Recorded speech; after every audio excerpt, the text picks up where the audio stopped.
Hey, everybody, welcome to another edition of the Ferrario Face-Off. I'm Mike Claiborne, and of course, Alex Ferrario is here with us today. Alex, let's talk Blues right off the hop. An interesting series of games that they've been playing, not a 60-minute contest, as we like to say. And I'm starting to wonder because it's not only the good teams they're having this problem with, it's the bad teams they're also having the problem with. Yeah, well, and the scary part, Claibs, is if you go back and look at that Carolina Hurricanes game, Edmonton Oilers game, you look at it and you say, you know what, they actually played a pretty good contest against two really good teams.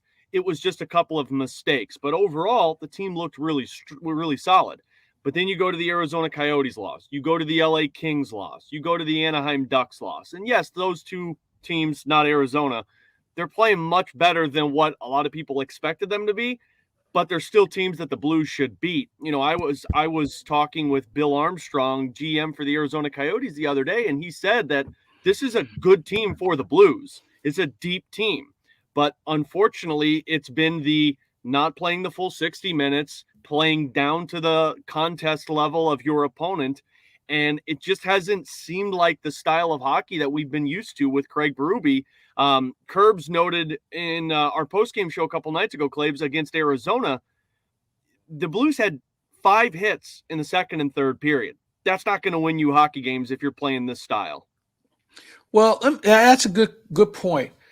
Um, this team is not a physical team, in my opinion. Although they have size, with the exception of Barbashev and maybe when Braden Shen's in the lineup, you don't have a lot of guys who play the body. Clem Costin would fit in that category on certain shifts. And I'm wondering now with the loss of Kyle Clifford, who wasn't playing, I'll make sure everybody knows that he wasn't playing a great deal. Blues don't have a physical presence in this organization that I know of. And I think it's one of the few times I've ever seen in all my times watching the St. Louis Blues where there wasn't a physical presence. So my point being, maybe if I don't hit them, they won't hit harder back. And, I'm kind of torn with this, Claibs, and I'd love your thoughts on this as well, because I'm thinking of this last night. This is a different team than what we were used to in the 18-19 season and even the 19-20 season when they had Alexander Steen and Alex Petrangelo and Jay Bomeister. And, yeah, they have some really good pieces this season in Saad and Buchnevich and Kyrou. Thomas has taken a step. But I look at this squad and I say, they're not the same team anymore. And then you look at it and you say, do they need to adapt a new playing style on the ice? Because if you look around the NHL, at least in the Central Division, they don't bang the way that they used to. Like Minnesota plays a very heavy style of hockey. They have finesse to their game.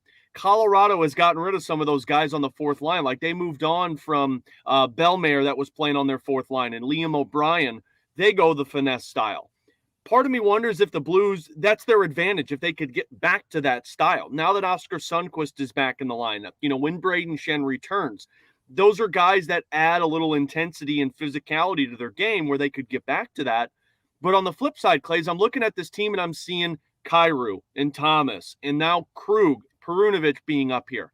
And I'm wondering, does this team need to focus maybe on switching up their playing style a little bit to adapt to their personnel? Well, that's a good question. They're not as big as they used to be, especially on the blue line. And I also look at this. When you have a team that doesn't play the body like the Blues do or aren't playing and going back to the heavy game, I think with the condensed schedule, I think that sort of play catches up to you. And I think that's something that we have to take into account. We haven't had a lot of injuries of that nature yet, but I think if you do play it, it will catch up to you. But I'll go back to something else you said. Colorado is kind of like the gold standard as far as speed and finesse is concerned. And everybody feels like if you want to win the cup or at least get to the finals, you have to find a way to beat Colorado. Well, it seems like teams have done that because that's the one element they didn't have when postseason came around. So I think they've got to still find a physical presence and still find a heavy game. They need to be a little bit bigger in certain areas or at least play bigger. And if they do some of those things, then maybe we'll see a little bit more consistency. But right now, I think you make a good point. They're torn between styles. And it's like in the old boxing game, styles make fights.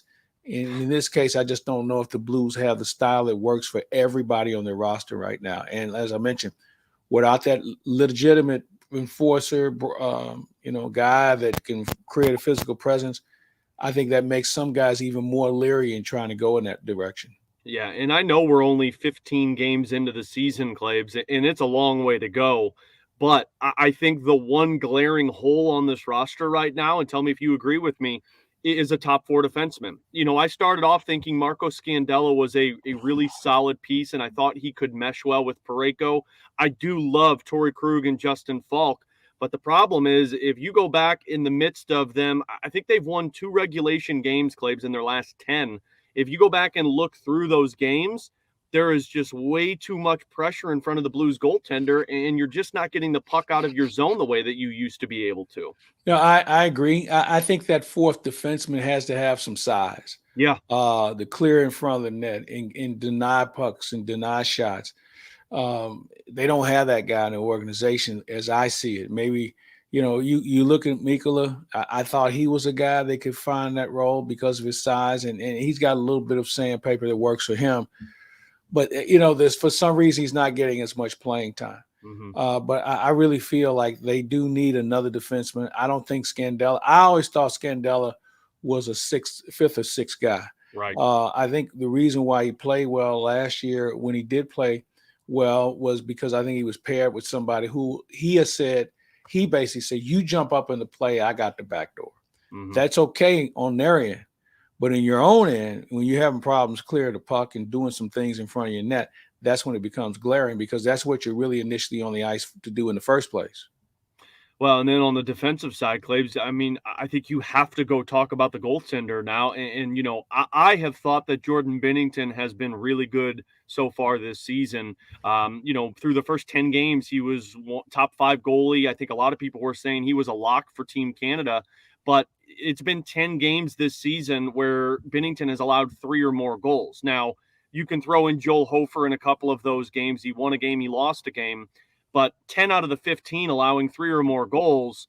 And some of this, if you were to make a pie chart, I think 75% of that pie chart would be the play in front of Jordan Binnington. Mm-hmm. The forwards not back-checking, defensemen not being able to get the puck out of their zone.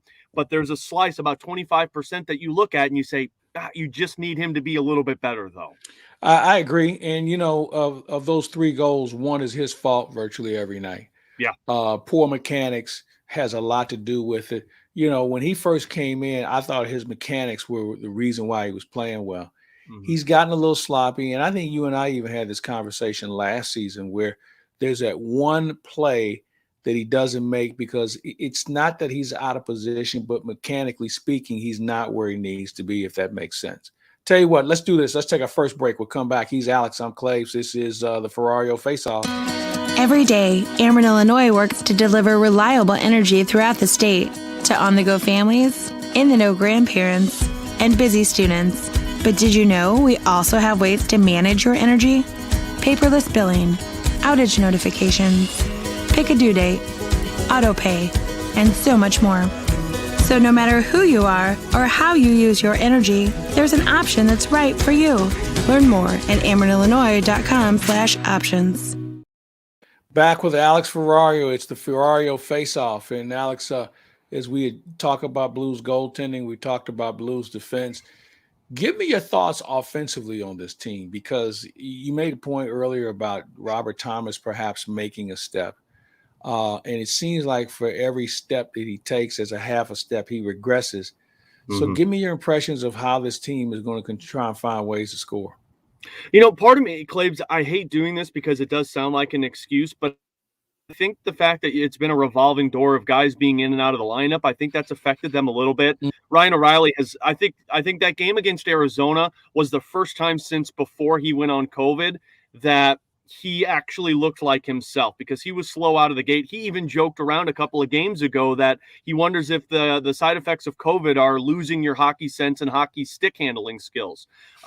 So when you lost O'Reilly, when you lost Saad, when Buchnevich was suspended, it took a little bit of time to get him going back again. And then you take Braden Shen out, you really messed up the chemistry, I feel like, of the lines.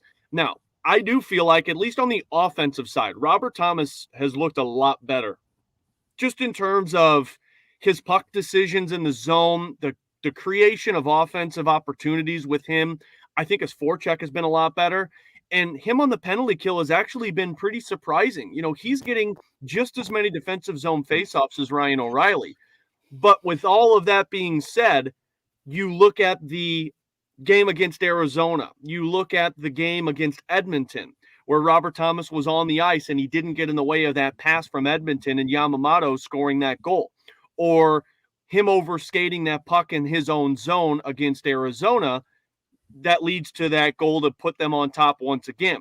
So there's gives and takes, which I understand. When you got a 21-year-old hockey player, like, you're going to have ups and downs.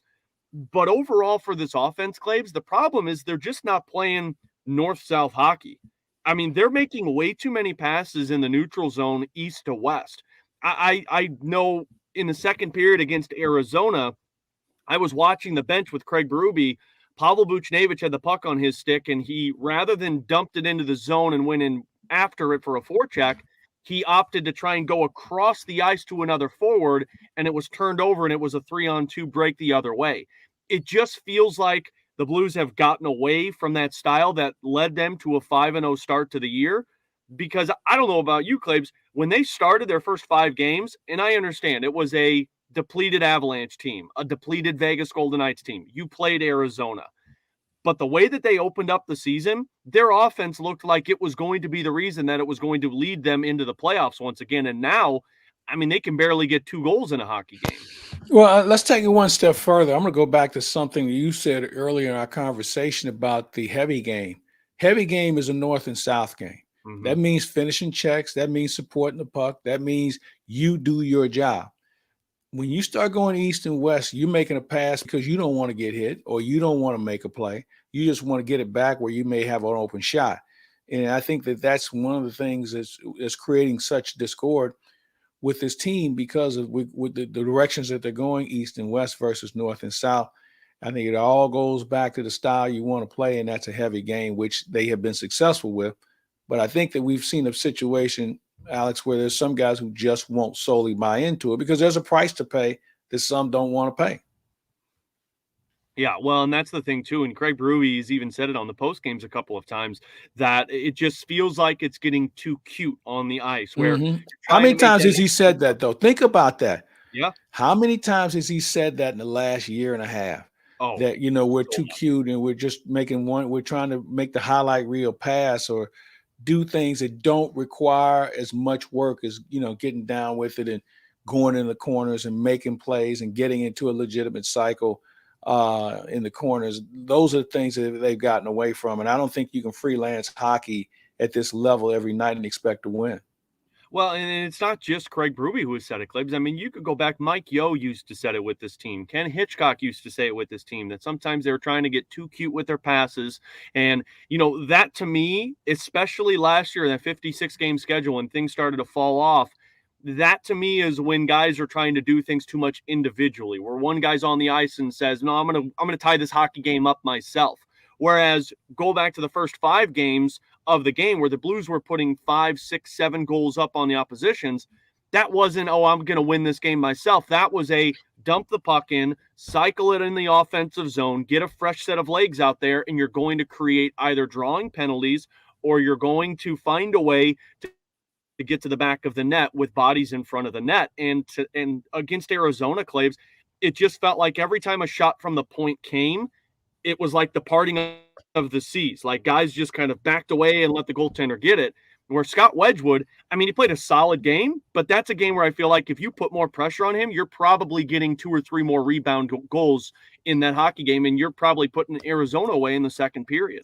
I would agree with you wholeheartedly. I would also agree that it's time for us to take another break. When we come back, we'll talk about what's in front of the Blues, especially from a scheduling standpoint. This is a murderous schedule early on, and we'll tell you more about it when we come back. The 2021 Acura TLX is the top-selling luxury sedan in St. Louis, and St. Louis Acura has an unbeatable selection. The TLX has the highest safety rating, and right now you can get $2,500 in loyalty conquest offers with 0% financing for up to 36 months. We offer free pickup and delivery, and we'll also buy your used vehicle, even if you don't buy from us. St. Louis Acura, committed to becoming better than ever for you. All right, welcome back, everybody. He's Alex Ferrario. I'm Mike Claiborne. All right, Alex, this schedule has been murderous for the Blues, and I understand because of the Olympics, which proves one thing. When they put this schedule together, understanding it was going to be condensed leading into the Olympics, there were going to be some people getting hurt. We knew COVID still had an opportunity to invade some of these teams, which brings me to this. Why didn't the league think about having a little bit more cap flexibility in this situation? I mean, it'd been a one-time situation, obviously, because of the Olympics, but I really think it's put some teams up against the wall to the point where some players are moving around probably they shouldn't be, along with some players that have been called up who probably aren't ready to play in the National Hockey League, but, teams don't have a choice. 100%. I mean, Colorado has been hamstrung with this in the early portion of the season. Vegas, Toronto, the Blues, I think, are the perfect example. I mean, the Blues got to the point where Doug Armstrong was contacting the NHL saying, hey, we need cap relief because we're playing Callie Rosen and Joel Hofer up here who were destined for the AHL, but we can't make any of these other moves work. And, some of those teams were in a position where you kind of look at it and you say, okay, well, you did this to yourself because you're giving guys 11, 12, $13 million and putting yourself in a bad position to not have a full roster. But Doug Armstrong has been a wizard with his cap relief here. The only thing I can think of, Claibs, and the NHL and the PA met a couple of weeks ago, and they kind of they reshuffled the deck, so to speak, of the COVID protocols, and they're not offering cap relief, but what they're doing is if a player has mild to no symptoms, but he's getting a positive COVID test, he can exit quarantine earlier. So sometimes you get players back, but that didn't affect the Blues. So the only thing I can think of is because of the escrow scenario from last year with the shortened season and then the year prior when it was shortened and the bubble coming into play, and the NHL side of things not wanting to give more money to the player side where the players are already owing the owners money. This is just my speculation more than anything, but that's the only way that I can look at this because I don't understand, last year, Gary Bettman had spoke about, look, we're going to start this season and it's going to be a 56-game schedule. We're going to have COVID and we're going to find ways to work through it. But now it seems like, oh, well, if you get it, you're going to have to figure it out yourself and there's no relief for that. And and this might just be tinfoil Ferrario here, Claibs, but the other part of me wonders if the NHL side is really hoping things kind of go haywire so that the Olympics don't have to happen. We already saw the Ottawa Senators have to postpone a couple of games. And if they get into a scenario where they have to postpone too many games, the Olympics won't happen. And the players were demanding to go to the Olympics. And I wonder if the NHL side's saying, no, we're going to let this play out and see if the Olympics even happen. Well, here's another question for you regarding COVID. It was my understanding, if you had COVID and this and that, and if you didn't have enough players, you'd forfeit the game and nobody got paid. Mm-hmm. Where do we stand on what it takes to forfeit a game compared to a postponement? Doesn't seem like there's much in terms of the forfeiting because we've seen Vegas play down a man. I think we've seen Colorado play down two guys. We saw the Toronto Maple Leafs have to sign a college goaltender to come be their backup because they didn't have enough money to call somebody up.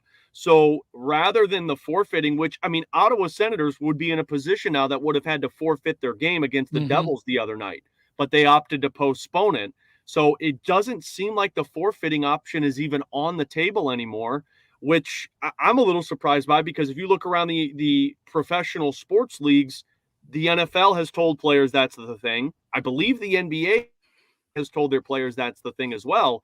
And that's why I feel like it always points back to the Olympics, Claves, because the NHL, rather than penalize teams, they're looking at it and saying, well, we do have these 3 weeks that are available if you get into a bad position that we can throw away. And guess what? We make more money off of that.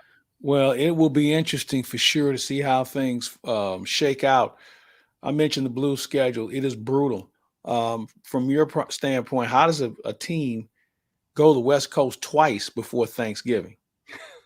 Go to the West Coast twice, and then on top of it, have a back-to-back where they play in Carolina, and then less than 24 hours later, have to come back home and get set to play on a Sunday in the midst of 4 games in 7 days. The Blues, I think, were the lucky ones in the early portion of the season, Claibs. I think they only had like 8 games where, teams like Anaheim and LA, they had played 12 or 13. So like the month of November for some teams was in October. And if you were to ask the Blues, I think they would prefer it that way, where it was October being busy and November slowing down, because October being busy, there's a lot of standing around at the start of the season. I remember talking to Carl Gunnarsson a couple of years ago and asking him, this was, if you remember, Claibs, they had like a 5-day break after their first 2 games of the season. Right. And I remember talking to Carl and I'm like, what is this schedule? And he's like, this is the dumbest thing ever. He's like, we're already waiting around in preseason because we need 2 preseason games to be ready to play. So there's 4 other preseason games that you're just watching saying, okay, let's start the season. Then you start the season and you get 3 days off in between. So this is not an easy schedule. I do know for a fact that the players like the playoff format where it's game, day. But the problem is that benefits teams that are rolling and having success and having confidence.